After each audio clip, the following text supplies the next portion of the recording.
ವಕ್ಫ್ ವಿರುದ್ಧದ ಎರಡನೇ ಹಂತದ ಹೋರಾಟವನ್ನ ಬಿಜೆಪಿ ರೆಬೆಲ್ಸ್ ಬಳ್ಳಾರಿಯಿಂದ ಆರಂಭಿಸಿದ್ದಾರೆ. ನಿನ್ನೆ ಗಣಿನಾಡು ಬಳ್ಳಾರಿಗೆ ಯತ್ನಾಳ್ ಆ್ಯಂಡ್ ಟೀಮ್ ಎಂಟ್ರಿ ಕೊಟ್ಟಿದ್ದು, ಕಂಪ್ಲಿಯ ಉದ್ಭವ ಗಣಪತಿ ದೇಗುಲದಲ್ಲಿ ಪೂಜೆಯನ್ನ ಸಲ್ಲಿಸಿ ಪಾದಯಾತ್ರೆಯ ಮೂಲಕ ಪ್ರತಿಭಟನೆಯನ್ನ ಆರಂಭಿಸಿದೆ. ನಾಗರಿಕ ಹಿತರಕ್ಷಣಾ ಸಮಿತಿ ಜೊತೆಗೆ ವಕ್ಫ್ ಹಟಾವೋ ದೇಶ್ ಬಚಾವೋ ಅನ್ನೋ ಹೆಸರಲ್ಲಿ ಹೋರಾಟ ಆರಂಭ ಆಗಿದೆ. ರಮೇಶ್ ಜಾರಕಿಹೊಳಿ, ಕುಮಾರ್ ಬಂಗಾರಪ್ಪ, ಪ್ರತಾಪ್ ಸಿಂಹ ಸೇರಿ ಹಲವು ನಾಯಕರು ಭಾಗಿಯಾಗಿದ್ದರು.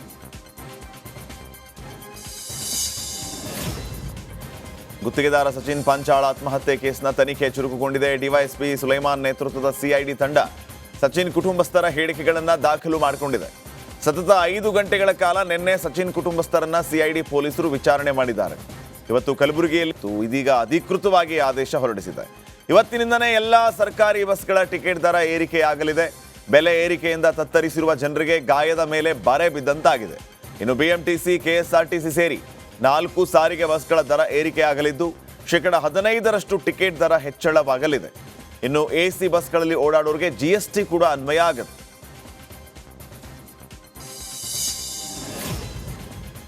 ಸರ್ಕಾರಿ ಬಸ್ ಟಿಕೆಟ್ ದರ ಏರಿಕೆಗೆ ದಾವಣಗೆರೆಯಲ್ಲಿ ಮಾಜಿ ಸಚಿವ ರೇಣುಕಾಚಾರ್ಯ ಕಿಡಿಕಾರಿದ್ದಾರೆ. ರಾಜ್ಯದಲ್ಲಿ ಸರ್ಕಾರ ಬದುಕಿದೆಯೋ ಸತ್ತಿದೆಯೋ ಅಂತ ಜನ ಮಾತಾಡ್ತಾ ಇದ್ದಾರೆ. ಮೊನ್ನೆ 2 ದಿನದ ಹಿಂದೆ 15% ಬಸ್ ದರವನ್ನು ಜಾಸ್ತಿ ಮಾಡಿದ್ದಾರೆ. ಡೀಸೆಲ್, ಸೆಸ್, ಹಾಲಿನ ದರ ಹೆಚ್ಚು ಮಾಡಿದ್ದಾರೆ. ಕೆಎಸ್ಆರ್ಟಿಸಿ ಬಸ್ ದರ ಹಿಂಪಡೆಯದೇ ಇದ್ರೆ ರಾಜ್ಯದಾದ್ಯಂತ ಹೋರಾಟವನ್ನ ಮಾಡ್ತೀವಿ ಅಂತ ಆಕ್ರೋಶ ಹೊರಹಾಕಿದ್ದಾರೆ. ಬದುಕಿದೆಯೋ ಸತ್ತಿದೆಯೋ ಅಂತ ಸತ್ತಿದೆ ಅಂತ ಜನ ಮಾತಾಡ್ತಾರೆ. ರಾಜ್ಯ ಜನ ಮಾತಾಡ್ತಾರೆ. ಮನೇಲಿ ಮಹಿಳೆಯರು ಕೊಟ್ಟಂಗೆ ಮಾಡೋದು, ಈ ಕಡೆ ಒಂದು ಕಪಾಳ ಕೊಡೋದು, ಇನ್ನೊಂದು ಕಪಾಳಕ್ಕೆ ಹೊಸ ವರ್ಷದ ಉಡುಗೊರೆ 15% ಜಾಸ್ತಿ ಮಾಡಿದ್ದಾರೆ.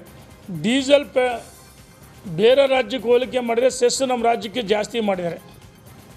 ಸರ್ಕಾರ ಬದುಕಿದೆಯೋ ಸತ್ತಿದೆಯೋ ಅಂತ ಸತ್ತಿದೆ ಅಂತ ಜನ ಮಾತಾಡ್ತಾರೆ. ರಾಜ್ಯ ಜನ ಮಾತಾಡ್ತಾರೆ. ಮನೇಲಿ ಮಹಿಳೆಯರು ಕೊಟ್ಟಂಗೆ ಮಾಡೋದು, ಈ ಕಡೆ ಒಂದು ಕಪಾಳ ಕೊಡೋದು, ಇನ್ನೊಂದು ಕಪಾಳಕ್ಕೆ ಹೊಸ ವರ್ಷದ ಉಡುಗೊರೆ 15% ಜಾಸ್ತಿ ಮಾಡಿದ್ದಾರೆ. ಡೀಸೆಲ್ ಬೇರೆ ರಾಜ್ಯಕ್ಕೆ ಹೋಲಿಕೆ ಮಾಡಿದರೆ ಸೆಸ್ ನಮ್ಮ ರಾಜ್ಯಕ್ಕೆ ಜಾಸ್ತಿ ಮಾಡಿದ್ದಾರೆ.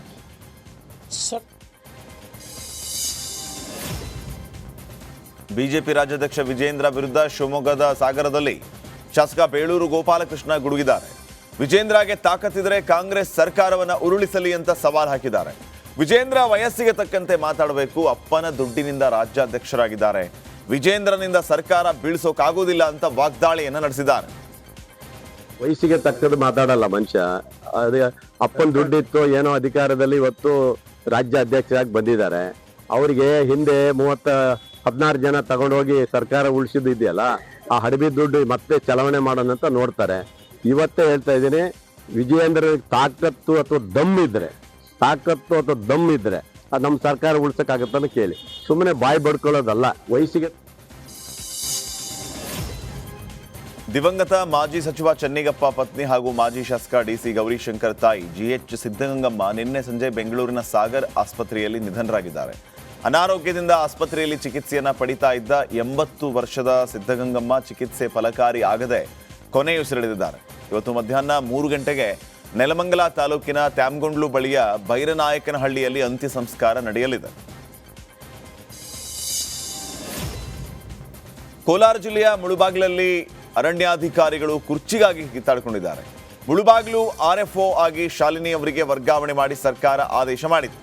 ಹಾಲಿ ಇದ್ದ ಆರ್ಎಫ್ಒ ಜ್ಯೋತಿ ಅವರನ್ನ ಚನ್ನರಾಯಪಟ್ಟಣಕ್ಕೆ ವರ್ಗಾಯಿಸಲಾಗಿತ್ತು. ಆದರೆ ಶಾಲಿನಿ ಅವರಿಗೆ ಅಧಿಕಾರ ಬಿಟ್ಟುಕೊಡದೆ ಆರ್ಎಫ್ಒ ಜ್ಯೋತಿ ಅವರು ಕಚೇರಿಗೆ ಬೀಗ ಹಾಕೊಂಡು ಹೋಗಿದ್ದಾರೆ. ಒಂದು ಅವಧಿಪೂರ್ವ ವರ್ಗಾವಣೆಯಾಗಿತ್ತು ಮತ್ತು ಇದು ನನಗೆ ವೈಯಕ್ತಿಕವಾಗಿ ಅನ್ಯಾಯ ಆಗಿತ್ತು. ಆ ಆದೇಶದ ವಿರುದ್ಧ ನಾನು ಮಾನ್ಯ ಕರ್ನಾಟಕ ಆಡಳಿತ ಮಂಡಳಿಯಲ್ಲಿ ಒಂದು ಅರ್ಜಿಯನ್ನು ಸಲ್ಲಿಸಿ ಅದಕ್ಕೆ ಸರ್ಕಾರದ ಆದೇಶಕ್ಕೆ ತಡೆಯಾಜ್ಞೆ ಬಂದಿರುತ್ತೆ. ಕೋರ್ಟ್ ಆದೇಶದಂತೆ ನಾನು ಇವತ್ತು ಕರ್ತವ್ಯಕ್ಕೆ ಹಾಜರಾಗಿರ್ತೇನೆ. ಮುಂದೆ ಮಾನ್ಯ ಜಿಲ್ಲಾಧಿಕಾರಿಗಳು ಅವರ ಆದೇಶದ ಪ್ರಕಾರ ನಾನು ಇಲ್ಲಿ ಕೆಲಸ ಮಾಡ್ಕೊಂಡು ಪೌರ ಕಾರ್ಮಿಕನ ಆತ್ಮಹತ್ಯೆ ಯತ್ನ ಪ್ರಕರಣದಿಂದ ಆಕ್ರೋಶಗೊಂಡ ಶಿವಮೊಗ್ಗ ಮಹಾನಗರ ಪಾಲಿಕೆ ಸಿಬ್ಬಂದಿ ತಮ್ಮ ಕೆಲಸ ಸ್ಥಗಿತಗೊಳಿಸಿ ನಿನ್ನೆ ಪ್ರತಿಭಟನೆ ನಡೆಸಿದರು. ಬಿಜೆಪಿಯ ಮಾಜಿ ಮಹಾನಗರ ಪಾಲಿಕೆ ಸದಸ್ಯ ಪ್ರಭಾಕರ್ ಅವರು ಕಿರುಕುಳ ನೀಡ್ತಾ ಇದ್ದಾರೆ ಅಂತ ಆರೋಪಿಸಿ ಪೌರ ಕಾರ್ಮಿಕ ಮೂರ್ತಿ ವಿಷ ಸೇವಿಸುವುದಾಗಿ ಸೆಲ್ಫಿ ವಿಡಿಯೋ ಮಾಡಿ ನಾಪತ್ತೆಯಾಗಿದ್ದ. ಶುಕ್ರವಾರ ಸಂಜೆ ಹೊತ್ತಿಗೆ ಭದ್ರಾವತಿ ಸಮೀಪ ಮೂರ್ತಿ ಅವರನ್ನ ಪತ್ತೆ ಮಾಡಲಾಗಿತ್ತು. ಸದ್ಯ ಅವರನ್ನ ಆಸ್ಪತ್ರೆಗೆ ದಾಖಲು ಮಾಡಲಾಗಿದೆ. ಪ್ರತಿಭಟನಾ ಸ್ಥಳಕ್ಕೆ ಶಾಸಕ ಚನ್ನಬಸಪ್ಪ ಭೇಟಿ ನೀಡಿ ಮನವಿಯನ್ನು ಸ್ವೀಕರಿಸಿದರು. ಪ್ರಭಾವವನ್ನು ನೌಕರರ ಮೇಲೆ ದೌರ್ಜನ್ಯ ಎಸಗುತ್ತಿರುವ ಮಾಜಿ ನೌಕರರ ಸಂಘಕ್ಕೆ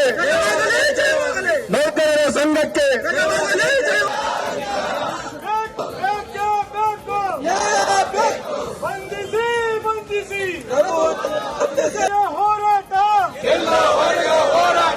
ಯಾತಕ್ಕಾಗಿ ಹೋರಾಟ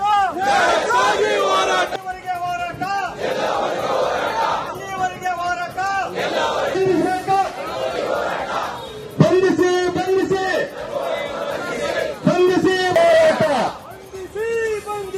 ಪ್ರಭಾವವನ್ನು ಬಂಧಿಸಿ ಪ್ರಭುವನ್ನ ಬಂಧಿಸಿ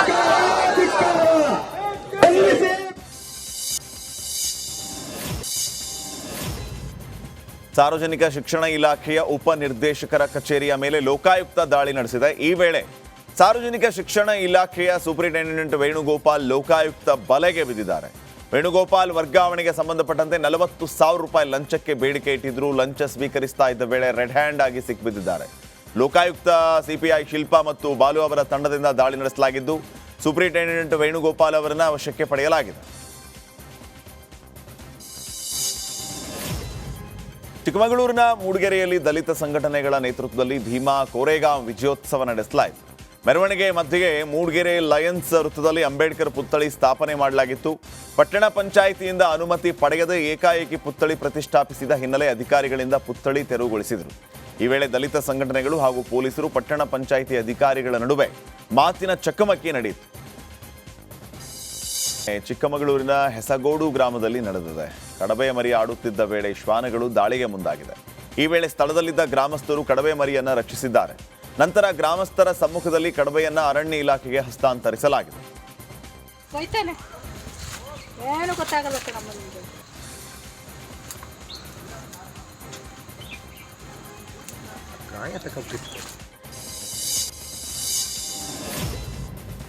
ಶಿವಮೊಗ್ಗದ ಜೆಎನ್ಸಿಸಿ ಕ್ರಿಕೆಟ್ ಮೈದಾನದಲ್ಲಿ ಜಿಲ್ಲಾಡಳಿತದಿಂದ ಸೌಹಾರ್ದ ಕ್ರಿಕೆಟ್ ಪಂದ್ಯಾವಳಿ ಆಯೋಜಿಸಲಾಗಿತ್ತು.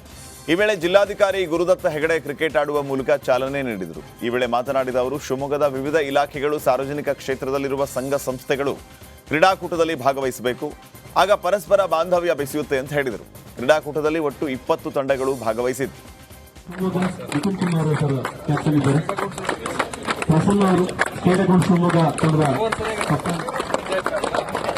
ಪಂಚಾಯತ್ 11 ಶಿವಮೊಗ್ಗ ಶ್ರೀಯುತ ಹೇಮಂತ್ ಸರ್ ತಂಡದ ಕಪ್ತಾನ್ ಇದ್ದಾರೆ. ಎಲ್ಲಿ ಚಪ್ಪಳ ಜೋರಾಗಿ ತಪ್ಪಬೇಕಂತ ಕೇಳ್ಕೊಳ್ತಾರೆ.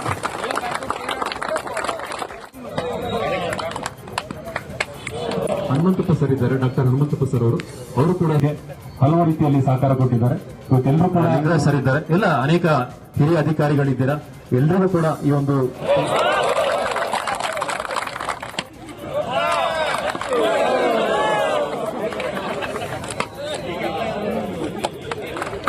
ಶಿವಮೊಗ್ಗ ನಿಖಿಲ್ ಕುಮಾರ್ ಸರ್ ಕ್ಯಾಪ್ಟನ್ ಇದ್ದಾರೆ.